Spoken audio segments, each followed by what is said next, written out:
Hello aspirants, कैसे हो सब? बढ़िया। कैसा दोस्त है? बढ़िया चल रहा है ना? जो पहले दिन जो दोस्त था वही है ना अभी भी? ठीक है, कहीं डाउन तो नहीं हुआ? ठीक है, चलो। अपन पढ़ रहे थे मानव जनन की बात कर रहे थे। और मानव जनन के अंदर अपन ने स्टार्ट कर दिया था वर्षण। ठीक है, टेस्टिस पर पढ़ रहे थे। ठीक है, तो टेस्टिस के अंदर अपन ऑलमोस्ट चीजें पढ़ चुके थे। ठीक है, ये डायग्राम मैंने आपको बता दिया था, बहुत अच्छे से बताया था। ठीक है, ये आपने पढ़ा होगा फर्स्ट लेक्चर के अंदर। अब टेस्टिस के बारे में थोड़ी सी, वर्षण के बारे में थोड़ी सी और बातें करेंगे। उसके बाद में सहायक नलिकाओं की बात करेंगे और उसके बाद में अपन किसकी बात करेंगे? सहायक ग्रंथियां हैं उनकी बात करेंगे। फिर बाह्य जननांग। यही अपना क्या है? मेन मोटो रहेगा आज का। नर जनन तंत्र अपन पढ़ रहे हैं। ठीक है, इसके अंदर सबसे पहले क्या चीज क्या है? नर जनन तंत्र के अंदर क्या क्या होता है? वर्षण, टेस्टिस, जो अपन आधा कर चुके हैं, थोड़ा सा पार्ट है वो भी मैं करवा दूंगा। ठीक है, सहायक नलिकाएं। ठीक है, वो सहायक नलिकाएं आप पढ़ चुके हो, आपको पता नहीं है लेकिन आप पढ़ चुके हो, बताऊंगा कैसे। ठीक है, सहायक ग्रंथियां, एक्सेसरी ग्लैंड्स और बाह्य जननांग, ये अपन पढ़ने वाले हैं। और मेल जो रिप्रोडक्टिव सिस्टम है, जो नर जनन तंत्र है, इसको खत्म कर देंगे इस लेक्चर के अंदर। तो ध्यान से सुनना। मेरा नाम प्रदीप है। आज अपन पढ़ने वाले हैं मेल रिप्रोडक्टिव सिस्टम। चलो देखो, ये सारा कुछ अपन कल पढ़ चुके हैं ना, कल के लेक्चर के अंदर पढ़ चुके हैं। ये देखो भाई, टेस्टिस के बारे में कुछ थोड़ी सी बातें बता दूं। ठीक है, समझ भी हो जाएगा आपको, समरी भी बता दूं। वर्षण, ठीक है, वर्षण के अंदर कितने कमरे होते हैं? कितने कमरे होते हैं? 250, 250 क्या होते हैं? 250 वर्षण पालिका होती हैं। बिल्कुल होती हैं जी। ठीक है, वर्षण के अंदर 250 वर्षण पालिका होती है, जिनको इंग्लिश में बोलते हैं टेस्टिक्युलर लोब्यूल। ठीक है, अब उन कमरों के अंदर रहता है कितने? एक कमरे के अंदर कितने लोग रहते हैं? 1 से 3। ठीक है, तो 1 से 3 क्या है? शुक्रजनक नलिका है। ठीक है, वर्षण के अंदर 250 क्या है? वर्षण पालिका। और एक वर्षण पालिका के अंदर 1 से 3 शुक्रजनक नलिका सेमाइनिफेरस ट्यूब्यूल होती है। यहां तक बात क्लियर है? ठीक। अब देखो, ये जो शुक्रजनक जो नलिका है ना, इसके आसपास 2 कोशिकाएं होती हैं। 2 कोशिकाएं होती हैं। कौन सी? एक होती है आदि बीजी कोशिका और एक होती है सर्टोली कोशिका। इनका क्या काम है भाई? इनका काम क्या है? आपको देखो, इमेजिन करो, उस डायग्राम को इमेजिन करो। ठीक हो, इस डायग्राम को ध्यान से देखो। इस डायग्राम के अंदर ये 250 कमरे हैं। इन कमरों के अंदर क्या है? 1 से 3 शुक्रजनक नलिका है, सेमाइनिफेरस ट्यूब्यूल है। अब मैं क्या बोल रहा हूं कि ये जो 1 से 3 शुक्रजनक नलिका है, इनके आसपास 2 कोशिकाएं हैं। ठीक है, 2 कोशिकाएं हैं जिनका नाम क्या है? एक है आदि बीजी कोशिका और एक है सर्टोली कोशिका। ठीक है, आदि बीजी कोशिका को इंग्लिश में प्राइमोर्डियल जर्म सेल या फिर मेल जर्म सेल बोल सकते हो आप। ठीक है, और सर्टोली कोशिका को इंग्लिश में सर्टोली सेल बोल दो। ठीक है, बोल देंगे भैया, ये तो बोल देंगे, लेकिन इनका काम क्या है? काम बताओ हमें। तो काम ये है इनका कि जो शुक्राणु का जो निर्माण होता है ना, जो शुक्राणु जो बनता है, वो बनाता कौन है? यही आपकी जो मेल जर्म सेल है, जो आदि बीजी कोशिका है, यही क्या बनाती है? शुक्राणु बनाती है। ठीक है, स्पर्म फॉर्मेशन का काम है जी। इसका काम क्या है? स्पर्म फॉर्मेशन, शुक्राणु का निर्माण करना। ठीक है, अब आप बोलोगे भाई इसका तो मान लिया शुक्राणु का निर्माण करना काम है, लेकिन सर्टोली कोशिका का काम क्या है? सर्टोली कोशिका का काम, मैंने कहा कि इसका काम क्या है? इसका काम है शुक्राणुओं को पोषण प्रदान करती है ये। ठीक है, ठीक है। अब आप बोलोगे भाई आदि बीजी कोशिका ने तो क्या है? शुक्राणु का निर्माण कर दिया, लेकिन ये सर्टोली सेल जो है, ये सर्टोली कोशिका है, इसका काम क्या है? ये सर्टोली कोशिका क्या करती है? ये शुक्राणुओं को पोषण प्रदान करती है। ठीक है, ये तो क्या है? शुक्राणु बनाएगी। आदि बीजी कोशिका ये शुक्राणु बनाती है, लेकिन इनको पोषण भी तो चाहिए, न्यूट्रिशन चाहिए। न्यूट्रिशन कौन देगा? Sertoli cell. ठीक है, सर्टोली सेल इनको न्यूट्रिशन देगी। ये अपन ने किसकी बात कर ली?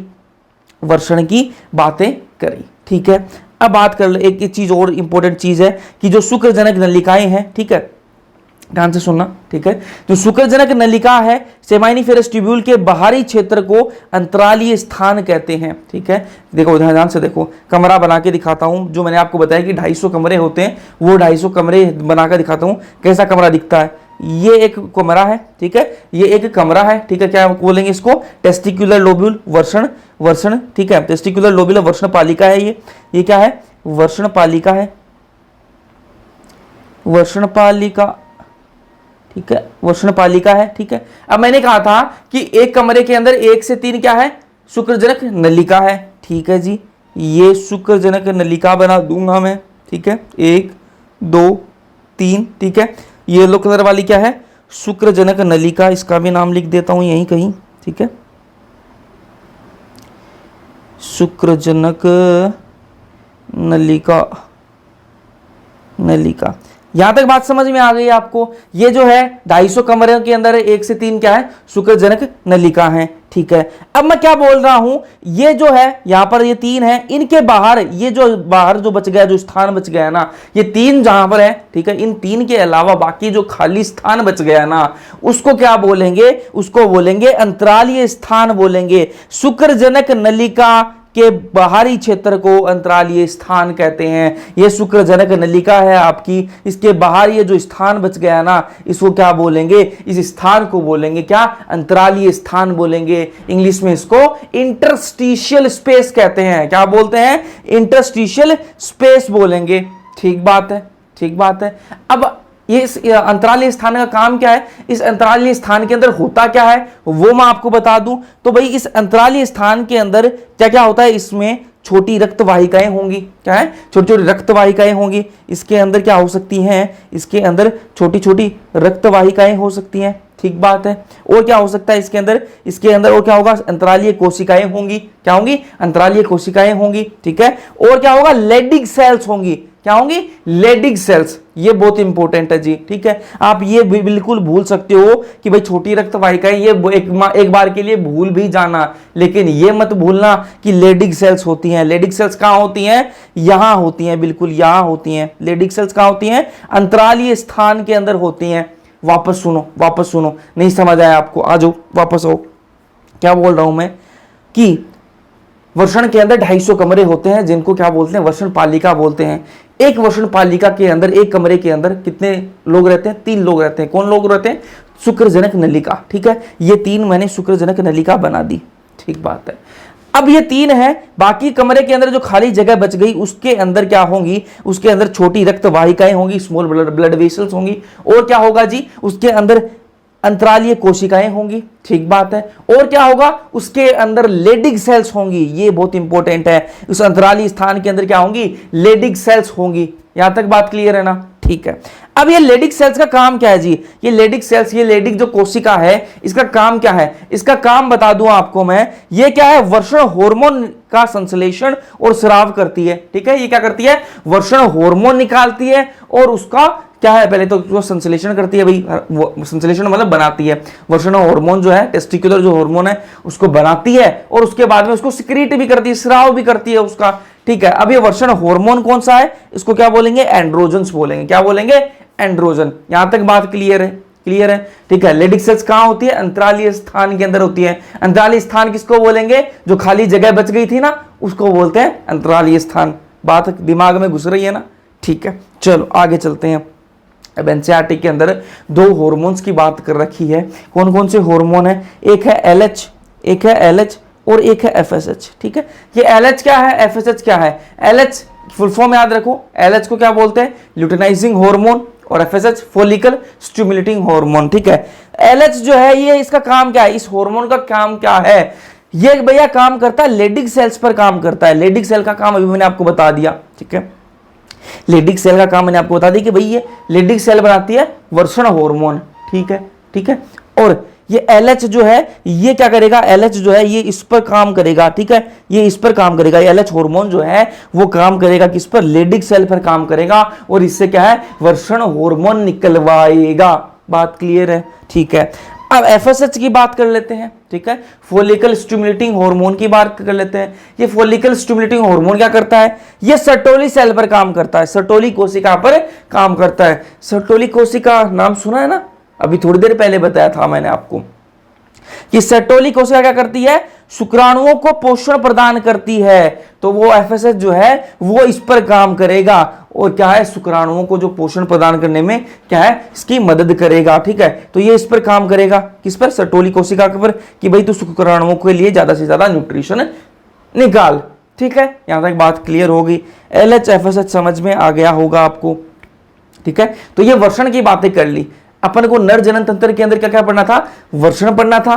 ठीक है, उसके बाद में सहायक नलिकाएं, सहायक ग्रंथियां और भाई ये जननांग, अपन ने वर्षण जो है वो पूरा पढ़ लिया, टेस्टिस पूरा पढ़ लिया। अब बात कर लेते हैं सहायक नलिकाओं की बात कर लेते हैं।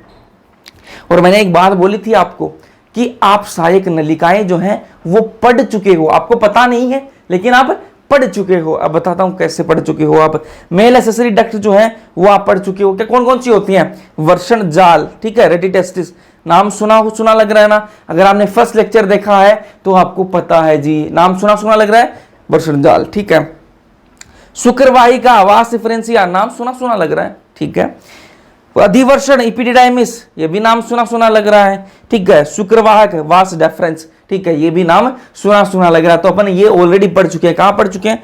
वापस दिखा देते हैं भाई, वापस दिखा देते हैं, रिवीजन करवा देते हैं आपका, ठीक है। ये देखो भाई, यहां से ये छोटी छोटी पाइप जो निकली थी, ठीक है, छोटी छोटी पाइप निकली थी और ये छोटी छोटी पाइप निकलकर एक जाल सा बना लिया था। उस जाल को अपन ने क्या बोला था? वर्षण जाल बोला था, इंग्लिश में रेटिटेस्टिस बोला था, ठीक है। और ये छोटी छोटी पाइपों का जो जाल है ना वो आगे जाके खुलता है एक बड़ी पाइप के अंदर, जिसका नाम क्या है? शुक्रवाहिका, वास एफरेंसिया। ये शुक्रवाहिका जो है वो एक कुंडलित पाइप के अंदर जाकर खुलती है, जिसको बोलते हैं अधिवर्षण, ठीक है। और ये अधिवर्षण जो है वो खुलता है शुक्रवाहक के अंदर, वास डेफरेंस के अंदर, ठीक है।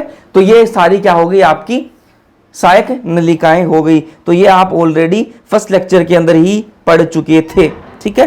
तो ये सहायक नलिकाएं हो गई। मेल एसेसरी डक्ट की बात अपन पहले कर चुके हैं, ठीक है। चलो अब बात कर लेते हैं शुक्राणु का मार्ग, ठीक है। ये जो शुक्राणु है, जो स्पर्म जो है, उसका मार्ग कौन कौन सा है, वो कहां कहां से चलता है, उसका रास्ते की बात कर लेते हैं। कौन कौन से रास्ते से जाएगा, ठीक है, उसका रास्ता क्या रहेगा, उसका मार्ग क्या रहेगा, उसका पाथ क्या रहेगा, उसकी बात कर लेते हैं। तो शुक्राणु का मार्ग, ठीक है, पाथवे ऑफ स्पर्म की बात कर लेते हैं। और यहां से डायरेक्ट क्वेश्चन आया हुआ है, ठीक है, नीट के अंदर डायरेक्ट पूछा गया है कि स्पर्म का पाथवे क्या है, ठीक है। ये आपको पीवाईक्यू के अंदर देखने के लिए मिल जाएगा। तो ये सीक्वेंस आपको पता होना चाहिए, पूरा क्रम आपको पता होना चाहिए, ठीक है। तो शुक्राणु बनता कहां पर है? बनता कहां पर है? मैंने आपको बताया कहां पर बनता है जी, कहां पर बनता है? नहीं बताया मैंने, बताया तो था। शुक्रजनक नलिका जो है उसके पास में 2 कोशिकाएं होती हैं, ठीक है, बताया ना, मैंने आपको बताया था, ठीक है। तो बनता कहां पर है? ये शुक्रजनक नलिका के अंदर, ठीक है। तो स्टार्ट तो मतलब यहां से ही होगा, ठीक है। कोई भी रास्ता है कहां से स्टार्ट होगा? घर से ही। तो आप कोई भी आप जा रहे हो तो सबसे पहले स्टार्ट कहां से करोगे? जहां पर आप खड़े हो, घर से स्टार्ट करोगे अपने, ठीक है। तो बनता कहां पर है? शुक्रजनक नलिका के अंदर बनता है। तो शुक्रजनक नलिका तो आएगा ही आएगा। शुक्रजनक नलिका के बाद में कहां जाएगा? ठीक है, वर्षण जाल के अंदर। मैंने कहा था छोटी छोटी पाइपें निकलेंगी और वर्षण जाल बनाएंगी। वो डायग्राम अगर आपको याद है ना यार, तो आपको मेल रिप्रोडक्टिव सिस्टम पूरा याद है, नर जनन तंत्र तो आपको पूरा याद है, ठीक है। उसके बाद में क्या था? वर्षण जाल, रेटिटेस्टिस, ठीक है। और वर्षण जाल जो है वो पाइप, छोटी छोटी पाइप जो है वो किस में खुलती है? एक बड़े पाइप के अंदर। उस बड़ी पाइप का नाम क्या है? वास एफरेंसिया, शुक्रवाहिका, ठीक है। और शुक्रवाहिका जो है वो एक कुंडलित पाइप के अंदर खुलती है, ठीक है। उसका नाम क्या है? उसका नाम है दोस्त अधिवर्षण, ठीक है, एपिडिडाइमिस। अब ये जो एपिडिडाइमिस है वो किसके अंदर खुलता है? वो खुलता है शुक्रवाहक के अंदर, ठीक है, शुक्रवाहक के अंदर, वास डिफरेंस के अंदर। और ये जो शुक्रवाहक है ये किसके अंदर खुलता है? ये खुलता है स्क्लेरन नलिका के अंदर, इजाकुलेटरी डक्ट के अंदर। ये इजाकुलेशन में हेल्प करता है, बाहर निकालने में हेल्प करता है, ठीक है। और ये जो स्क्लेरन नलिका है ये किसमें? मूत्र मार्ग, यूरेथ्रा के अंदर खुल जाती है। तो ये क्या है? आपके शुक्राणु का मार्ग है, ठीक है। शुक्राणु कौन से रास्ते से गुजरता है ये आपको पता लग गया, ठीक है। अगर आपको डायग्राम दिमाग में, मैंने जो फर्स्ट लेक्चर के अंदर जो डायग्राम बताया था वो अगर आपने ध्यान से देखा है तो आपको ये पढ़ने की जरूरत ही नहीं है। उस डायग्राम से सारा कुछ याद हो जाएगा, ठीक है। तो शुक्रजनक नलिका, उसके बाद में वर्षण जाल, वर्षण जाल के बाद में क्या आएगा? आपका शुक्रवाहिका आएगी। शुक्रवाहिका के बाद में अधिवर्षण, अधिवर्षण के बाद में शुक्रवाहक, उसके बाद में स्क्लेरन नलिका, उसके बाद में क्या आएगा? उसके बाद में मूत्र मार्ग, ठीक है। बात क्लियर है? चलो अब बात करते हैं सहायक ग्रंथियों की बात कर लेते हैं, ठीक है। नर जनन तंत्र के अंदर अपन को क्या क्या पढ़ना था? वर्षण पढ़ना था, पढ़ चुके हैं जी, ठीक है। सहायक नलिकाएं पढ़नी थी, पढ़ चुके, ठीक। अब बात किसी करेंगे? सहायक ग्रंथियों की बात कर लेंगे और उसके बाद में भाई ये जननांग की बात कर लेंगे और अपना मेल रिप्रोडक्टिव सिस्टम कंप्लीट हो जाएगा, ठीक है। तो बात कर लेते हैं सहायक ग्रंथियों की बात कर लेते हैं, मेल एसेसरी ग्लैंड्स की बात कर लेते हैं। तो मेल एसेसरी ग्लैंड जो सहायक जो ग्रंथि है वो कितनी होती है? 3 होती हैं जी। कितनी होती है? 3 होती हैं। कौन कौन सी? नाम देखो, पहली है शुक्राशय ग्रंथि। कौन सी? शुक्राशय ग्रंथि। हिंदी इंग्लिश में बोलते हैं इसको सेमाइनल वेसाइकल बोलते हैं। डायग्राम से बताऊंगा आपको तो सारा कुछ समझ में आएगा। ये जितनी भी चीजें मैंने बताई हैं वो सारी एक डायग्राम के अंदर बताऊंगा आपको, तो अभी आप सिर्फ समझो, ठीक है। 3 ग्रंथि होती हैं, एक है शुक्राशय ग्रंथि, एक है पुरुष या फिर पौरुष ग्रंथि जिसको प्रोस्टेट ग्लैंड भी बोलते हैं, ठीक है। एक है bulbourethral gland, bulbourethral gland या फिर इसको काउपर्स ग्लैंड भी कहा जाता है, ठीक है। चलो अब बात कर लेते हैं ये नंबर कितने होते हैं, इनकी संख्या कितनी होती है, ठीक है। तो भाई आपकी जो शुक्राशय ग्रंथि है, सेमाइनल वेसाइकल जो है ना, वो जोड़े में होती है। वो क्या है? जोड़े में होती है। और जोड़ा कितने का बनता है? 2 का बनता है। तो ये कितनी होती है? 2 होती है, बिल्कुल। पुरुष या फिर पौरुष ग्रंथि है जो है, ये कितनी होती है भाई? ये 1 होती है। ये ध्यान में रखना, नंबर इनका ध्यान में रखना। ये क्या है? 1 होती है। फिर बात करें बल्बो यूरेथ्रल ग्लैंड या फिर काउपर्स ग्लैंड, ये कितनी होती है? ये भी जोड़े में होती है, 2 होती है। डायग्राम के अंदर दिखा भी दूंगा आपको, ठीक है। चलो अब इनका काम क्या है जी, ठीक है। ग्रंथि तो हमने देख ली कि 3 ग्रंथि होती हैं, ठीक है। सेमाइनल वेसाइकल, प्रोस्टेट ग्लैंड और काउपर्स ग्लैंड या फिर बल्बो यूरेथ्रल ग्लैंड, ठीक है। लेकिन इनका काम क्या है, काम भी बता देते हैं जी। आओ आओ इधर आओ, ठीक है। तो शुक्राशय ग्रंथि, नाम से ही पता लग रहा है शुक्राशय ग्रंथि, ठीक है। क्या बनाएगी? शुक्र रस बनाती है। क्या बनाती है? शुक्र रस बनाती है। शुक्र रस को इंग्लिश में क्या बोलते हैं? सीमन बनाती है, सीमन का निर्माण करती है, ठीक है। शुक्र रस का श्रवण करेगी, शुक्र रस निकालेगी, ठीक है। और ये एक बात बता दूं, काम की बात है, ठीक है। ये जो शुक्राशय ग्रंथि है ना, ये 70% शुक्र रस बनाती है, ठीक है। सीमन का 70% भाग कौन बनाती है? शुक्राशय ग्रंथि ही बना देती है, ठीक है। चलो जी, अब इसकी बात कर ली, शुक्राशय ग्रंथि की बात कर ली। अब ये पौरुष या फिर जो पुरुष ग्रंथि है, ये क्या करती है? ये भाई आयंस और जो एंजाइम्स है वो निकालती है, ठीक है। चलो फिर बात करें बल्बो यूरेथ्रल ग्लैंड या फिर जो काउपर्स ग्लैंड है, ये क्या करती है? ये भाई क्या करती है? इसका जो स्राव है वो स्नेहन, ठीक है। इसका जो स्राव है, ये जो इसका जो सिक्रीशन होगा वो क्या किसमें हेल्प करेगा? स्नेहन में मदद करता है, ल्यूब्रिकेशन में, ठीक है। स्नेहन में मदद करता है, ठीक है। यहां तक बात क्लियर है। ग्रंथि अपन ने पढ़ ली, सहायक ग्रंथि पढ़ ली अपन ने। अब एक इंपॉर्टेंट लाइन है, वो लाइन आपको ध्यान में रखनी है, ठीक है। इन ग्रंथियों के स्राव में फ्रक्टोज, कैल्शियम और अन्य एंजाइम्स की मात्रा होती है, ठीक है। ये जो सिक्रीशन है, ठीक है, अगर आवाज आ रही है तो उसको इग्नोर करना, ठीक है, क्योंकि आंधी चल रही है बाहर, ठीक है। चलो इन ग्रंथियों के जो स्राव में क्या है? फ्रक्टोज, कैल्शियम और जो अन्य एंजाइम्स है, ठीक है, उनकी मात्रा जो है वो होती है, ठीक है। ये ध्यान में रखना आप, फ्रक्टोज की मात्रा होती है सीमन के अंदर, ठीक है। कैल्शियम भी होता है और कुछ एंजाइम्स भी होते हैं, ठीक है। ये अपन ने बात कर ली किसकी? सहायक ग्रंथियों की बात कर ली। तो नर जनन तंत्र के अंदर वापस बता दूं, क्या क्या पढ़ना था अपन को? वर्षण पढ़ना था, पढ़ चुके जी। सहायक नलिकाएं पढ़नी थी, पढ़ चुके। सहायक ग्रंथियां पढ़नी थी, पढ़ चुके। अब क्या बच गया? बाह्य जननांग बच गया, ठीक है, वो भी पढ़ लेते हैं। आ जाओ आ जाओ, ठीक है। बाह्य जननांग की बात कर लेते हैं, एक्सटर्नल जेनेटेलिया की बात कर लेते हैं जी, ठीक है। देखो बाह्य जननांग क्या है? क्या है होता है मेल के अंदर, ठीक है। मेल के अंदर बाह्य जननांग जो है वो होता क्या है? वो क्या होता है? वो होता है सीसन। क्या होता है? सीसन, जिसको इंग्लिश में पेनिस या फिर पीनस बोल देते हैं, ठीक है। यहां तक बात क्लियर है, ठीक है। ये जो पेनिस जो है ये किससे बना हुआ होता है? किससे बना हुआ होता है? ये इरेक्टाइल टिश्यू से बना हुआ होता है। एक स्पेशल टाइप का टिश्यू है, ठीक है, एक स्पेशल टाइप का उत्तक है, उससे ये बना हुआ होता है। इरेक्टाइल टिश्यू से ये बना हुआ होता है, ठीक है। सीसन का जो विस्तारित भाग है, आगे से जो सीसन जो है वो आगे से विस्तारित होता है, ठीक है, आगे से वो बड़ा होता है, ठीक है। सीसन जो है वैसे देखो ये है, इसको मान लो सीसन है, ठीक है। ये आगे से क्या है? आगे से विस्तारित भाग रहेगा, इसका डायग्राम के अंदर दिखाऊंगा, ठीक है। तो सीसन का जो विस्तारित भाग है उसको क्या बोलेंगे? मुंडलिंग बोलेंगे। क्या बोलेंगे? मुंडलिंग बोलेंगे इंग्लिश में, जिसको ग्लांस पेनिस बोलते हैं। क्या बोलते हैं? ग्लांस पेनिस कहा जाता है, ठीक है। यहां तक बात क्लियर है। अब ये जो ग्लांस पेनिस है ना, जो आगे का जो विस्तारित भाग है, जो ग्लांस पेनिस है, ठीक है, उसके ऊपर एक त्वचा की से बनी एक छोटी परत होती है, ठीक है। उस परत, त्वचा की जो परत है उसको क्या बोलते हैं? फोर स्किन बोल दो या फिर उसको प्रिप्यूस बोल देते हैं, ठीक है। फोर स्किन या फिर आवृत होती है इस परत को फोर स्किन या फिर प्रिप्यूस कहते हैं। यहां तक बात क्लियर है। अपन ने नर जनतंत्र के अंदर क्या क्या पढ़ लिया? क्या क्या पढ़ना था अपन को? वर्षण पढ़ चुके, सहायक नलिकाएं पढ़ चुके, सहायक ग्रंथि पढ़ चुके, फिर क्या पढ़ना था अपन को पढ़ना था बाह्य जननांग, वो भी अपन ने पढ़ लिया। अब आपको मैं दिखाऊंगा एक डायग्राम, और इस डायग्राम से आपको सारी चीजें क्लियर हो जाएंगी। ये डायग्राम देखो भाई, ये डायग्राम ध्यान से देखो, ठीक है। इस डायग्राम के अंदर पूरा मेल रिप्रोडक्टिव सिस्टम जो है वो आपको दिख रहा है, सारा का सारा नर जनन तंत्र आपको दिख रहा होगा, ठीक है। अब इसके अंदर सबसे पहले मैं आपको दिखाऊं वर्षण, तो ये रहा भाई वर्षण, ये क्या है, वर्षण है, ठीक बात है, दिख रहा है, बिल्कुल दिख रहा है, ठीक है। वर्षण ये क्या है, ये येलो कलर के अंदर क्या है, इपिडिडाइमिस, क्या है, अधिवर्षण, क्या है, अधिवर्षण, ठीक है, अधिवर्षण। ये ऊपर जो जा रही है क्या है, ये क्या है, शुक्रवाहक, क्या है, शुक्रवाहक, ठीक है। लिखता जाऊं क्या, मैं लिखता जाऊं क्या, नाम लिखते जाऊं क्या इनका, चलो लिख देते हैं। ये क्या है, टेस्टिस, इंग्लिश में लिख दूं, कोई दिक्कत नहीं है, टेस्टिस। ये क्या है, इपिडिडाइमिस, एपिडिडाइमिस, ठीक है। ये क्या है, वास डेफरेंस, वास डेफरेंस, ठीक है। तो ये सारी चीजें आपको पता लग रही है ना। टेस्टिस क्या होता है, वर्षण होता है, ठीक है। एपिडिडाइमिस क्या है, अधिवर्षण, और ये वास डेफरेंस क्या है, शुक्रवाहक, ये आपको पता लग गया, ठीक है जी। ये ऊपर की तरफ जा रहा है, ठीक है, और यहां पर ये क्या है, यूरेटर, ये भी मैं लिख दूं यार, ठीक है। ये क्या है, यूरेटर है, ठीक है। ये ब्लेडर क्या है, ब्लेडर क्या है, मूत्राशय, ठीक है। ये क्या है, मूत्राशय है ना, इसके अंदर क्या है, जो यूरिन है वो भरा रहेगा, ठीक है। तो ये क्या है, मूत्राशय, ये यूरेटर है।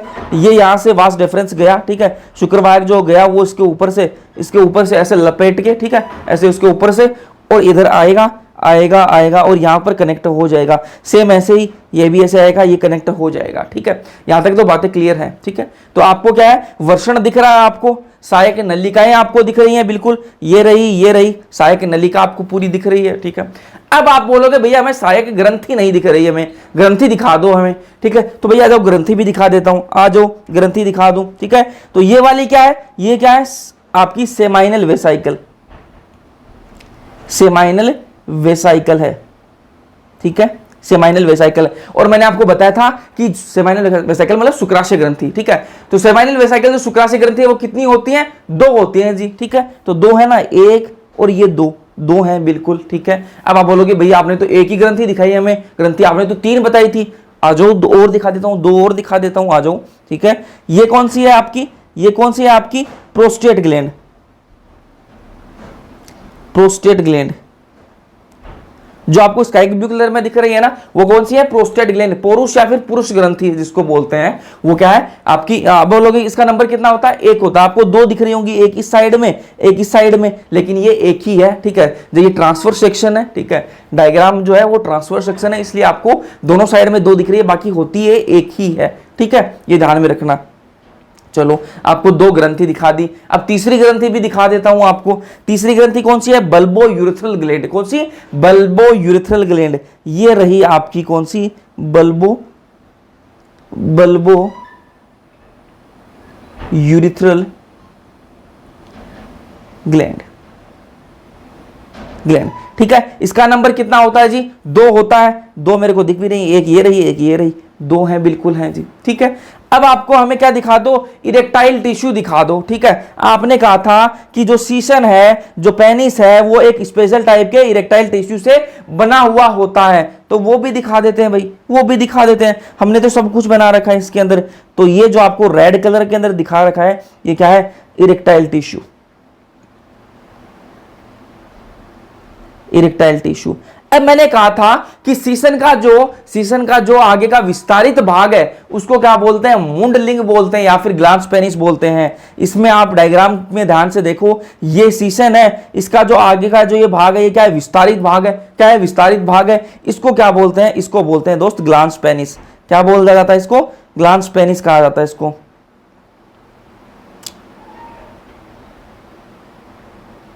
ग्लांस पेनिस या मुंडलिंग, ठीक है, हिंदी में तो आपको पता ही है। चलो ठीक है, तो ये सारा कुछ अपन ने पढ़ा है किसके अंदर, मेल रिप्रोडक्टिव सिस्टम के अंदर, नर जनन तंत्र के अंदर, ठीक है। ये डायग्राम आप ध्यान से देखो, ठीक है, ये डायग्राम जो है वो आप ध्यान से देखो, आपको पता लग गया होगा सारी चीजें।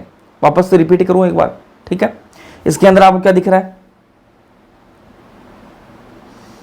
ठीक है, वर्षण टेस्टिस आपको दिख रहा है, ठीक है। उसके बाद में क्या है, की जो सहायक नलिकाएं आपकी इपिडिडाइमिस हो गई, इपिडिडाइमिस अधिवर्षण, ठीक है, वॉस डेफरेंस शुक्रवाहक, ठीक है, ये शुक्रवाहक जो है ये जाकर इसमें कनेक्ट होगा, ठीक है, कनेक्ट होगा यहाँ पर, ठीक है, इधर ये भी कनेक्ट हो गया, ठीक है। आपको ये 2 ग्रंथियां दिख रही है, सेमाइनल वेसाइकल बिल्कुल दिख रही है, यहाँ पर ये प्रोस्टेट ग्लैंड आपको दिख रही है, बिल्कुल दिख रही है जी, यहाँ पर ये बल्बोयूरेथ्रल ग्लैंड आपको दिख रही है, बिल्कुल दिख रही है, यहाँ पर ये आपके इरेक्टाइल टिश्यू है, ठीक है, और यहाँ पर ये ग्लांस पेनिस है। तो ये सारी चीज़ें मैंने आपको बता दी हैं, मेल रिप्रोडक्टिव सिस्टम से रिलेटेड सारी चीज़ें जो है मैंने आपको बता दी हैं। एनसीईआरटी जो है वो पूरी कवर्ड है, ठीक है, इससे बाहर मैं जाऊँगा तो वो एक्स्ट्रा होगा आपके लिए, ठीक है, इतना आपने पढ़ लिया, ठीक है, मोर देन सफिशिएंट है नीट के अंदर, नीट के लिए ये इतना काफ़ी है, ठीक है, तो इतना आपने पढ़ लिया तो बहुत अच्छी बात है। अब बात कर लेते हैं किसकी, शुक्र जनन, शुक्राणु जनन की बात कर लेते हैं, स्पर्म फॉर्मेशन की बात कर लेते हैं। अपन ने पहले लेक्चर के अंदर शुरुआत यही तो करी थी कि अपन को क्या बनाना है, युग्मक बनाना है, गेमिट बनाना है अपन को, और पहले अपन को मेल गेमिट बनाना है, फिर फीमेल गेमिट बनाना है, और दोनों को मिलाएंगे और क्या बनाएंगे, बच्चा बनाएंगे, ठीक है। चलो, तो अपन ने क्या है, पहले तो अपन को क्या पढ़ना पड़ा, अपन को नर जनन तंत्र पढ़ना पड़ा, तो वो सारा अपन ने पढ़ लिया, अच्छे से पढ़ लिया। अब अपन क्या है, युग्मक बना लेते हैं, स्पर्म बना लेते हैं, ठीक है, फिर अपन फीमेल रिप्रोडक्टिव सिस्टम पढ़ेंगे, ठीक है, और जो स्त्री जनन तंत्र है वो पढ़ेंगे पूरा, फिर वहां पर भी अपन क्या ओवम बना लेंगे, गेमिट बना लेंगे, ठीक है, फीमेल का बना लेंगे, और मेल का अपन ने पहले ही बना चुके होंगे, और दोनों को मिला देंगे और फिर प्रेगनेंसी हो जाएगी, ठीक है, सिंपल सा चैप्टर है, कोई दिक्कत नहीं है। तो शुक्राणु जनन की बात कर लेते हैं, चलो जी। स्पर्मेटोजेनेसिस की बात कर लेते हैं, तो स्पर्मेटोजेनेसिस, स्पर्म बनता कैसे है उसकी बात कर लेते हैं। तो स्पर्मेटोगोनिया, शुक्राणुजन जो है ना, शुक्राणुजन जो है इनके अंदर क्या होगा, शुक्राणुजन जो है, ठीक है, देखो स्पर्म बनाता कौन है, स्पर्म फॉर्मेशन बनाता कौन है, मैंने आपको बता दिया, आदिबीजी कोशिका जो है वो स्पर्म बनाती है। तो अब देखो वहां पर क्या होता है, उस आदिबीजी कोशिका के अंदर क्या होगा, जो स्पर्मेटोगोनिया है ना, जो स्पर्मेटोगोनिया शुक्राणुजन जो है उसके अंदर क्या होगा, विभाजन होगा, क्या होगा, विभाजन होगा, ठीक है, विभाजन किसका, ठीक, कौन सा होगा, समसूत्री विभाजन होगा। कौन सा विभाजन है, समसूत्री विभाजन। ये मैं लिख के इसलिए लाया हूं क्योंकि आपको सही समझ में आए, ठीक है। अगर मैं आपको पढ़ाते टाइम लिखूंगा तो राइटिंग थोड़ी सी है वो ऊपर नीचे हो जाएगी और सही समझ में नहीं आएगा और नोट सही नहीं बनेंगे, इसलिए मैं पहले से लिख के लाया हूं। कोई दिक्कत नहीं है, आपको समझना है यार चैप्टर को, ठीक है। चलो, स्पर्मेटोगोनिया जो है शुक्राणु जन जो है इसके अंदर क्या होगा, समसूत्री विभाजन, माइटोसिस होगा इसके अंदर, ठीक है। और क्या बनेगा, माइटोसिस होकर क्या बनेगा, क्या बनेगा, प्राथमिक शुक्र कोशिका बनती है, ठीक है। शुक्राणुजन है, ठीक है, शुक्राणुजन है, उसके अंदर क्या हुआ, समसूत्री विभाजन हुआ और क्या बना, प्राथमिक शुक्र कोशिका बनेगी, ठीक है, जिसको इंग्लिश में प्राइमरी स्पर्मेटोसाइट बोलते हैं। क्या बोलते हैं, प्राइमरी स्पर्मेटोसाइट बोलते हैं। ठीक बात है यहां तक तो, ठीक है। फिर ये जो प्राइमरी स्पर्मेटोसाइट है इसके अंदर क्या होगा, इसके अंदर होगा अर्धसूत्री विभाजन, ठीक है।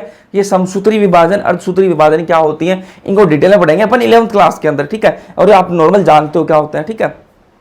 ये मियोसिस 1 होगी और क्या बनेगा, द्वितीय शुक्र कोशिका बनेगी, ठीक है। पहले क्या बनी, प्राथमिक शुक्र कोशिका, उसके अंदर अपन ने क्या करा दिया, अर्धसूत्री विभाजन फर्स्ट करवा दिया और क्या बना, द्वितीय शुक्र कोशिका बनी, सेकेंडरी स्पर्मेटोसाइट बन गई।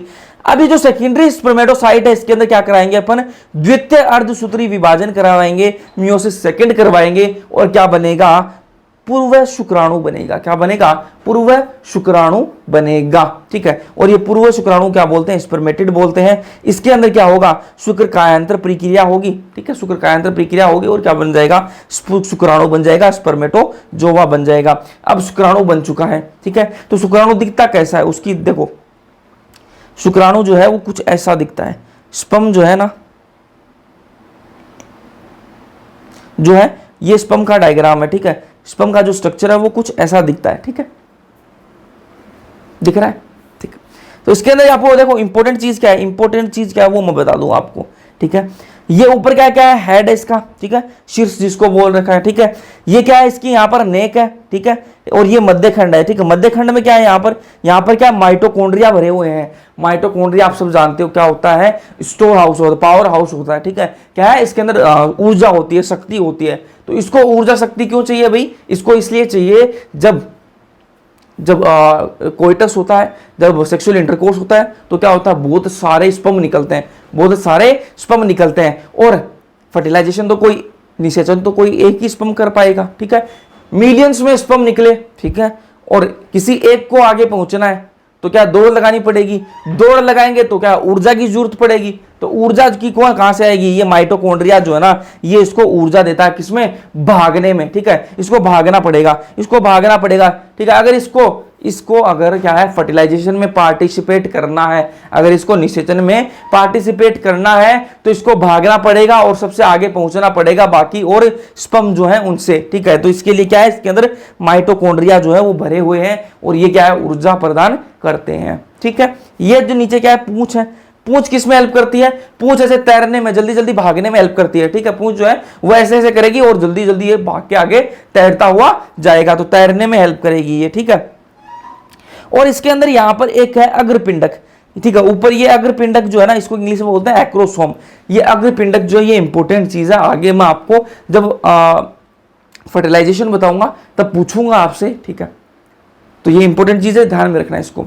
अग्रपिंडक जो है एक्रोसोम जो है इसके अंदर क्या होता है, इसके अंदर भाई एंजाइम्स भरे हुए होते हैं, ठीक है। अग्रपिंडक जो है, ठीक है, इसके अंदर क्या है, एंजाइम्स भरे हुए होते हैं और एंजाइम्स के अंदर वो जो एंजाइम्स हैं वो किस में काम आते हैं, वो फर्टिलाइजेशन में काम आएंगे, ठीक है।